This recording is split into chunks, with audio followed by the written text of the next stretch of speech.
Hello दोस्तों, नमस्ते, प्रणाम। मैं रेणु मिश्रा आप सभी का अपने यूट्यूब चैनल में स्वागत करती हूं। तो आज मैं आप लोगों को एक बहुत ही प्यारा सा गीत सुनाने जा रही हूं। कैसे लगेगा कमेंट में ज़रूर लिखना और मेरे चैनल को ज़्यादा से ज़्यादा लाइक, सब्सक्राइब एंड शेयर करना। अखिया कजरवा सोहे, अखिया कजरवा सोहे, उड़े लाया चरवा हो सजनवा बीनना, हो सजनवा बीनना। हमके आवे नानी दरिया हो सजनवा बीनना।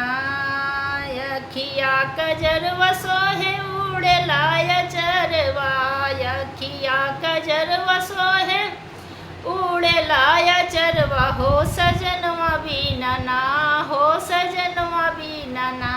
हमके आवे नानी दरिया हो सजनवा बीनना। राहत रहे सैया अपने हाथ से खिया मई, राहत रहे सैया अपने हाथ से खिया मई।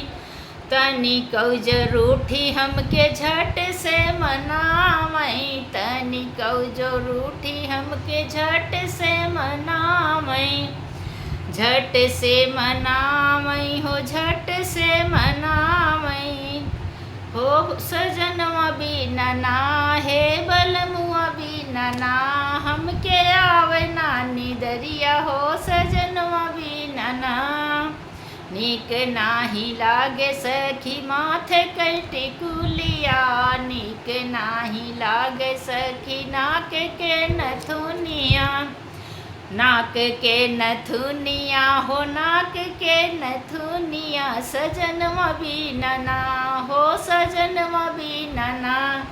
लागे बयरी कंगनवा हो सजनवा बीनना, लागे बयरी कंगनवा हो सजनवा बीनना। हमके आवे नानी दरिया हो सजनवा बीनना। आँखी सोहे कजरा उड़े हमरा चरवा सजनवा बीनना, हो सजनवा बीनना। हमके आवे नानी दरिया हो सजनवा बीनना। नीक नाही लागे सखी हसुली हवेलिया, नीक नाही लागे सखी हसुली हवेलिया। नाही भावे हमके सखी लहंगा चुनरिया, नाही भावे हमके सखी लहंगा चुनरिया। हो सजनवा बीनना, हो सजनवा बीनना। बैरी लागे घर दुअरवा हो सजनवा बीनना, बैरी लागे घर दुअरवा हो सजनवा बीनना। हमके आवे नानी दरिया हो सजनवा बीनना।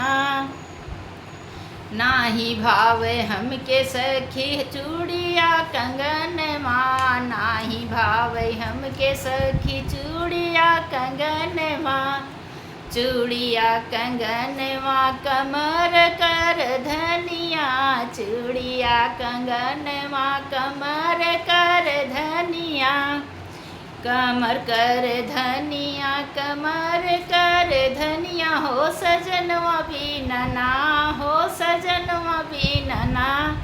बैरी लागता से जरिया हो सजनवा बीनना, बैरी लागता से जरिया हो सजनवा बीनना। हमके आवे नानी दरिया हो सजनवा बीनना। आँखी सोहे कजरा उड़े लाया चरवा हो, उड़े लाया चरवा हो सजनवा बीनना। हमके आवे नानी दरिया हो सजनवा बीनना, हमके आवे नानी दरिया हो सजन